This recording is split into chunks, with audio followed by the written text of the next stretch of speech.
Bismillah ar-Rahman ar-Rahim. Cette vidéo est consacrée aux structures conditionnelles composées. Donc, on est toujours dans le troisième chapitre, les structures conditionnelles. Nous avons vu la dernière fois les structures conditionnelles simples. Aujourd'hui, nous allons voir les structures conditionnelles composées. Le format général d'une structure conditionnelle composée est le suivant. Si, condition, exécuter la première séquence, sinon, exécuter la deuxième séquence. La structure conditionnelle composée est lue comme suit. Si la condition est vraie, alors la séquence 1 s'exécute. Donc, si la condition est vraie, les opérations de la première séquence seront exécutées. Maintenant, dans le cas contraire, c'est-à-dire si la condition égale à faux, ou bien si la condition est fausse, c'est la séquence 2 qui sera exécutée, c'est-à-dire que dans le cas où la condition est fausse, ce sont les opérations de la deuxième séquence qui seront exécutées. Qu'est-ce que c'est que la condition? La condition, c'est une expression logique qui peut être vraie ou faux. La condition, c'est une expression logique qui peut être vraie ou faux. Si elle est vraie, c'est la première séquence qui s'exécute. Si elle est faux, donc c'est la deuxième séquence qui va être exécutée. Qu'est-ce que c'est que la séquence? La séquence, c'est une ou plusieurs opérations. Donc, la séquence, une ou plusieurs opérations. Si, dans le cas où nous avons plusieurs opérations dans une séquence, soit la séquence 1 ou la séquence 2, dans le cas où nous avons plusieurs opérations, on doit utiliser début et fin. Si la première séquence contient plusieurs opérations, on doit utiliser début et fin. Si la deuxième séquence contient plusieurs opérations, on doit utiliser début et fin. Maintenant, la structure conditionnelle composée est représentée dans un organigramme comme suit. Voici la condition. Si elle est vérifiée, oui, donc on exécute la première séquence et on passe à l'opération suivante. Si la condition est fausse, c'est-à-dire dans le cas où nous avons non, donc ce sont les opérations de la deuxième séquence qui seront exécutées et on passe à l'opération suivante. Voyons maintenant un premier exemple. Nous avons un algorithme, exemple 1, là où nous avons déclaré une variable entière x. Donc, voici la partie déclaration de l'algorithme. Et voici la partie opération, bien la partie traitement de l'algorithme. Là où nous avons une première opération écrire, deuxième opération lire. Et nous avons une structure conditionnelle composée, qui est la troisième opération de l'algorithme. Et quatrième opération, qui est une écriture, c'est-à-dire affichage d'un message à l'écran. Revenons maintenant, donc, dans cet algorithme, l'algorithme va afficher le message, donner une valeur, l'utilisateur va introduire une première valeur. Si la valeur introduite par l'utilisateur est supérieure ou égale à 10, alors elle sera affichée à l'écran. Sinon, c'est-à-dire si cette condition est fausse, on affiche le message valeur non acceptée et on passe à l'opération suivante. Voyons un exemple d'exécution. Donc, l'algorithme va afficher un premier message, donner une valeur. Supposons que l'utilisateur introduit par exemple la valeur 4. Donc, l'utilisateur introduit la valeur 4, c'est-à-dire que cette valeur sera affectée à la variable x. Maintenant vient le test. Est-ce que le 4 est supérieur à 10? La condition 4 supérieur à 10, c'est faux. Donc, la condition est fausse. Donc, la première séquence ne sera pas exécutée. C'est la deuxième séquence qui sera exécutée. Donc, le message valeur non acceptée, ce message sera affiché et on passe à l'opération suivante, c'est-à-dire l'écriture du message merci. Voici le premier exemple, l'exemple d'exécution. Je répète, l'affichage du message donne une valeur. Je suppose que l'utilisateur va introduire la valeur 4. 4 supérieur à 10, c'est faux. Donc, c'est la deuxième séquence qui sera exécutée, c'est-à-dire l'affichage des messages valablement acceptés. Et ensuite, on affiche merci. Voyons un deuxième exemple d'exécution. L'algorithme affiche le message donné une valeur. D'accord? Supposons que l'utilisateur donne la valeur 11. 11 supérieur à 10 vrai. Puisque la condition est vraie, donc c'est la première séquence qui sera exécutée et non pas la deuxième. Écrire X, donc ça va afficher la valeur 11 et on passe à la dernière opération qui va nous afficher merci. D'accord? Je répète, l'affichage du premier message, donner une valeur. Lire X, l'utilisateur introduit par exemple 11, 11 supérieur à 10, c'est faux. Donc, plutôt 11 supérieur à 10, c'est vrai. Donc, ça, c'est la première séquence qui sera exécutée, ce qui va nous donner l'affichage de la valeur 11. Et on passe à l'opération suivante qui est écrire merci. Et voici l'écriture du merci. D'accord? Voici l'organigramme de l'algorithme. Je rappelle que l'organigramme représente seulement la partie traitement. Nous avons un début, l'affichage du message donné une valeur, la lecture de X, X supérieur à 10, si vrai, on affiche la valeur de X, sinon on affiche le message valeur non acceptée, et on passe à l'opération suivante qui est l'écriture du message merci, et fin de l'algorithme. Voici la traduction C de l'algorithme. Nous avons la définition de la bibliothèque, dièse include studio.h, main, accolade ouvrante, la déclaration de la variable entière x, l'affichage du message donné une valeur par printf, scanf permettant la lecture de x, et voici l'écriture de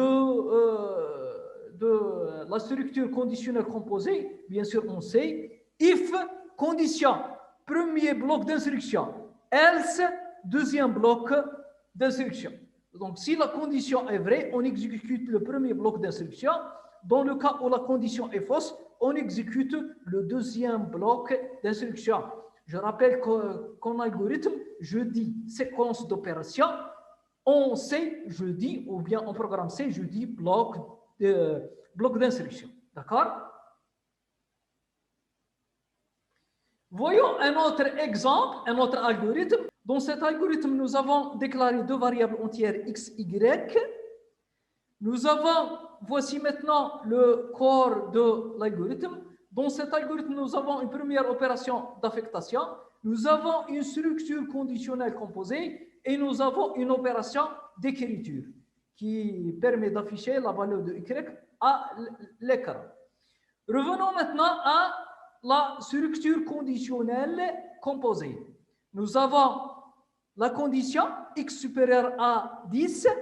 Nous avons la première séquence, puisqu'on a dans la première séquence un ensemble d'opérations, deux opérations exactement. Nous avons mis ces opérations entre début et fin. Maintenant, pour la deuxième partie de la structure conditionnelle composée, c'est-à-dire après SINA, nous avons la deuxième séquence contient plusieurs opérations. Donc, nous avons mis ces opérations entre début et fin. D'accord? Voyons maintenant le résultat d'exécution de cet algorithme. Nous avons x reçoit 1. Donc, x reçoit la valeur 1. 1 supérieur à 10 faux, puisque la condition est fausse. On exécute la deuxième séquence et non pas la première. Qu'est-ce que ça va nous donner sur l'écran? Ça va nous afficher merci. Ensuite, le Y va recevoir 22. Le Y va recevoir 22. Et on quitte la structure conditionnelle composée et on passe à écrire Y. Donc, l'affichage sur l'écran de la valeur de Y va nous donner 22. D'accord? Et voici le résultat. Voici le résultat sur l'écran. L'affichage du message merci et l'affichage de la valeur 22. D'accord? Passons maintenant à l'algorithme 3. Presque c'est le même que le deuxième algorithme, sauf que cette fois-ci, on initialise la variable x par la valeur 100. Donc, x va prendre la valeur 100. Exécutons maintenant la deuxième opération. 100 supérieur à 10, la condition est vraie. Puisque la condition est vraie dans cette structure conditionnelle composée, puisque la condition est vraie, donc ce sont les opérations de la première séquence qui seront exécutées. Donc, qu'est-ce que ça va nous donner sur l'écran? Donc, l'affichage de la valeur de x, donc la valeur 100 sera affichée sur l'écran. Ensuite, nous avons y reçoit x, c'est-à-dire que la variable y va avoir la valeur 100 et on quitte cette opération, cette structure conditionnelle composée. Écrire y va nous donner l'affichage encore de la valeur 100 qui est la valeur de la variable y. D'accord? Je répète, x reçoit 100. 100 supérieur ou égal à 10, c'est vrai. Donc, c'est la première séquence qui sera exécutée. Écrire 100, écrire x, ça va nous donner l'affichage de la première valeur 100. Ensuite, nous avons y reçoit 100, c'est-à-dire y va recevoir la valeur, y reçoit x, c'est-à-dire que y va recevoir la valeur 100. On quitte cette structure conditionnelle composée et on affiche la valeur de y.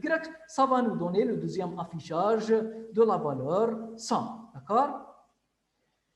Que se passe-t-il maintenant si on enlève début et fin? Nous allons voir ce cas dans l'exemple 4, c'est-à-dire l'exemple suivant. Si on enlève ce début et fin, nous aurons l'exemple 4. Nous aurons l'exemple 4. Si on enlève le début et fin de la deuxième séquence, nous aurons cet algorithme. Là, on a x reçoit 100. Ensuite, nous aurons la structure conditionnelle composée qui va terminer à ce niveau. Nous aurons ensuite une affectation, une écriture.